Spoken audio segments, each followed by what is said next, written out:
नमस्कार, कड़क बात में आपका स्वागत है। और आज जो बिहार में लैंडस्लाइड विक्ट्री मिली है एनडीए को, वो तो सब देख रहे हैं, आप सब कुछ सबको पता चल रहा है। लेकिन दो वैसे भी नेता हैं जिनकी नींदें उड़ी हुई हैं बिहार के नतीजे से। एक हैं पश्चिम बंगाल के मुख्यमंत्री ममता बनर्जी और दूसरे उत्तर प्रदेश के पूर्व मुख्यमंत्री अखिलेश यादव, जिनको 2027 में बीजेपी से सामना करना है। अब आपको लगेगा कि अब 2026 और 2027 की बातें क्यों कर रहे हैं, तो ज़रा आपको इसके कॉन्टेक्स्ट में समझा दूं कि जो बिहार का चुनाव हुआ है वहाँ पर जिस तरह के जो समीकरण थे तेजस्वी यादव के लिए, माई समीकरण, वो मुस्लिम यादव वोट पर बहुत ज़्यादा डिपेंडेंट थे, वो तमाम जो चीज़ें थी, लेकिन उनका कोई भी फैक्टर काम नहीं कर पाया। सेम उसी तरह का जो कुछ पैटर्न है यूपी का भी है, जहाँ पर अखिलेश यादव भी माई समीकरण में बहुत ज़्यादा डिपेंडेंट हैं। और जो पिछली बार का चुनाव भी जब हुआ था, जब विधानसभा का चुनाव हुआ था, तो तमाम कोशिश करने के बाद भी वो उनकी सीटें 120-25 के आसपास ही पहुंच पाई थी। और दोनों में एक और कॉमन फैक्टर ये भी है कि दोनों अपने पिता की विरासत की राजनीति आगे ले जा रहे हैं। लेकिन अब जो हम जेन जी और यंग वोटर की बात करते हैं, शायद वो भी कहीं ना कहीं तेजस्वी यादव के साथ नहीं जुड़े, और ये खतरा अखिलेश पे भी आएगा।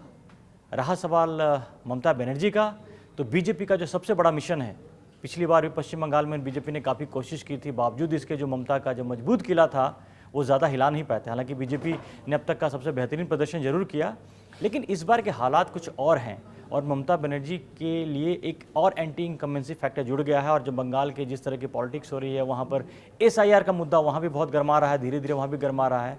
तो कहीं ना कहीं बेचैनी जो है ममता बनर्जी को हो रही होगी। उसमें एक बात और भी है कि संजय जी, जब इसलिए हम इनकी बात इसलिए करें आगे की कि देखिए, अगला जो बड़ा चुनाव होने वाला है, जो राज्यों के चुनाव में, विधानसभा चुनाव में, पश्चिम बंगाल बहुत इंपॉर्टेंट है बीजेपी के लिए खास करके ज़्यादा, क्योंकि अभी हाल फिलहाल में ही उनका जो कहते हैं ना कि ईस्ट का दरवाज़ा खुला, उड़ीसा में उनकी सरकार बनी। बिहार में पहले से सरकार थी, लेकिन गठबंधन की सरकार है, तो उस तरीके से देखें कि बीजेपी की अपनी सरकार नहीं है। लेकिन कई बार फ़ायदे भी होते हैं कि बंगाल से जुड़ा हुआ उड़ीसा भी है, वहाँ बीजेपी की सरकार है। बिहार में अगर इंडिया की सरकार रहती है, अब बंगाल अब दो तरह से गिर गई है ममता बनर्जी। और जो मुद्दे जो बार बार एसआईआर का मुद्दा, जैसे राहुल गांधी ने भी बिहार में बहुत ज़बरदस्त तरीके से उठाया, लेकिन वो टाइम फिस हो गया। ममता बनर्जी भी कोशिश कर रही हैं उस मुद्दे को उभारने की। और जो सबसे इम्पॉर्टेंट है कि जो मुस्लिम वोट पर बहुत ज़्यादा डिपेंडेंट थे, वो जो कोशिश कर रहे थे तेजस्वी यादव, वो उस तरह से हो नहीं पाया। तो आपको नहीं लगता है कि ममता बनर्जी के लिए जो बिहार का रिजल्ट है, उनकी चिंता बढ़ाने वाली है? देखिए, दो तीन चीज़ें हैं। पहली चीज़ तो यह है कि ममता बंगाल की मुख्यमंत्री हैं। मुख्यमंत्री होने का एक एडवांटेज उनको मिलेगा। एडवांटेज इस तरह से मिल सकता है, देखिए, एम वहाँ पे वाई कोई फैक्टर नहीं है, वहाँ केवल एम फैक्टर है ना। तो एम फैक्टर जो है वो तो है ही है। और साथ में ये भी कहा जाता है कि जिस तरह से वामपंथी पार्टियां वहाँ पे एक कैडर की पार्टियां होती थी, उसी तरह से ममता ने भी अपने उसी कैडर को गांव तक जिंदा किया है। लेकिन ऐसा भी नहीं, शहरों में जो मैंने सुना है और जो लोगों से बातचीत होने पता लगता है कि शहरों में ममता की पार्टी को लोग उतना पसंद नहीं करते हैं, लेकिन गांव में ममता की पार्टी का अपना जो एक जड़ें हैं या मजबूती है वो बनी हुई है। और सत्ता चूंकि उनके पास है, लिहाजा वो इस तरह के प्रयोग वहाँ भी हो सकते हैं कि वो हर खाते में वहाँ पे राज्य के खाते से पैसे भेज दें। लेकिन पिछले दो चुनाव बंगाल के मैं देख रहा हूँ, बीजेपी ने पिछले दो चुनाव में ममता का जबरदस्त मुकाबला किया। पहले वाले चुनाव में वो तैयारी कर रहे थे, उस तरह से उन्होंने एक बेस बनाया। और इससे पिछला जो चुनाव लगभग 4.5 साल पहले जो हुआ, उसमें उन्होंने ममता की नींद हराम कर दी, क्योंकि उनकी 80 के आसपास सीटें आई थी और ये सीटें ठीक ठाक सीटें थी। तो ये बात पक्की है कि इस बार बीजेपी की तैयारी और ज़्यादा होगी। बीजेपी ज़्यादा उत्साह और आत्मविश्वास से भरी हुई है। बंगाल का आत्मविश्वास उनके लिए और फायदेमंद होगा। लेकिन अभी मुझको लगता है कि बंगाल ही एक ऐसा स्टेट है जहां पर जब मुकाबला होगा तो वो बड़ा मजबूत मुकाबला है। और निश्चित रूप से एक चीज़ तो मैं कहूँगा कि ममता के मुख्यमंत्री होने के कारण जो आजकल तमाम फ्री बीज हो रही हैं या फंड ट्रांसफर करना है, एक उनको एडवांटेज मिलेगा।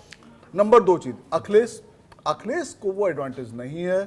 एम वाई फैक्टर यूपी में दरक रहा है, क्योंकि देखिए, एम धीमे धीमे अपना वो शिफ्ट कर रहे हैं। ये जो कांग्रेस की तरफ भी कर रहे हैं, बहुत से बीजेपी की तरफ भी जा रहे हैं, वो शिफ्ट हो रहा है। वो अब धीमे धीमे उनको लग रहा है कि देखो, हमको रियलिस्टिक होना पड़ेगा और अपने हम तमाम चीज़ों से पुरानी तरीके से हम उससे चिपके नहीं रह सकते हैं। वाई फैक्टर जो है आप देखिए बिहार में साथ खास तौर पे दिख रहा है कि वाई फैक्टर भी तेजस्वी के साथ नहीं था पूरी तरह से, वो भी वहाँ पे खिसका है। तो मुख्य बात यही है कि देखिए सरकार अगर आप अच्छी चलाते हैं, लोगों को अगर आप खुश रखते हैं, तो एम वाई फैक्टर काम नहीं करता है। लेकिन एक और मुद्दा है जो ममता बनर्जी के लिए जो प्रॉब्लम क्रिएट करने वाले कि इस बार बिहार में बीजेपी ने घुसपैठ का मुद्दा बहुत जोर शोर से उठाया। बिल्कुल बिल्कुल। और आपने देखा कि केंद्रीय गृह मंत्री भी गए, उन्होंने बार बार बोला भी इन चीज़ों को, और उसको जिस तरह से कोशिश की गई एसआईआर से जोड़ने के लिए वो भी फेल रहा। तो घुसपैठ का मुद्दा बंगाल के लिए बहुत बड़ा मुद्दा है। बिल्कुल होगा। और 2003 का जो वोटर लिस्ट है देखिए वो वाकई बड़ी कमाल की चीज़ इन लोगों ने बनाई है। क्योंकि वोटर लिस्ट 2003 का अगर आपने देखा हो नहीं देखा हो, उसमें आप जहां पे रह रहे हैं, जिस वार्ड में रह रहे हैं, वो सब कुछ आपको इलेक्शन कमीशन की साइट पर मिल जाएगा। वहां पे आपका एपिक नंबर दिया हुआ है, उस पर आप जाइए और आप नई वोटिंग लिस्ट में उसको आप अपना शुमार कर लीजिए, करेक्शन कर लीजिए। तो 2003 में जिन लोगों का नाम नहीं होगा और अगर वो बाहर से आए हुए हैं, घुसपैठिए हैं, तब देखिए तब तो निश्चित रूप से होगा। और बंगाल में बड़ा इसको लेकर कोहराम मच सकता है, क्योंकि बंगाल में बड़े पैमाने पर इस तरह की चीजें हो सकती हैं। ये कहा जाता रहा है कि पिछले 20 साल में बिहार में बंगाल में घुसपैठ हुई है, खासकर पश्चिम बंगाल के तरफ से, म्यांमार के तरफ से। तो ये एक बड़ा वहां पे मुद्दा हो सकता है। और मुझको लगता है कि एसआईआर का सबसे ज्यादा असर अगर किसी दो राज्य में हो सकता है तो एक बंगाल है, दूसरा असम। बिल्कुल। और ये यही बातें मैं इसलिए बोल रहा था क्योंकि अब ममता बनर्जी के लिए भी एक चीज़ क्या है कि पिछली बार जो फैक्टर्स थे, बीजेपी वहाँ पर जड़ें जमा ही रही थी, बीजेपी के पास उस संसाधन में नहीं थे।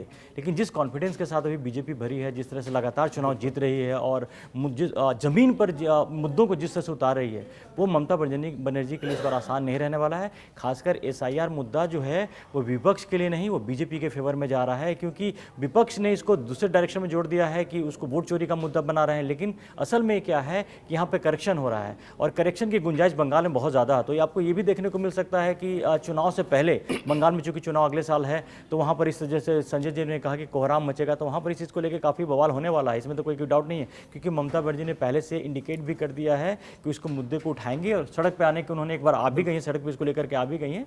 अब रहा सवाल संजय जी, एक चीज बस मैं और कहूंगा, देखिए ये बात बिल्कुल सही है कि एसआईआर एक मुद्दा है, लेकिन अगर आप 2003 की वोटिंग लिस्ट पर जाते हैं, वोटर लिस्ट पर जाते हैं, उसके बेस पे आप करेक्शन करते हैं, तो उसमें मुझको कुछ गलत नहीं लगता है।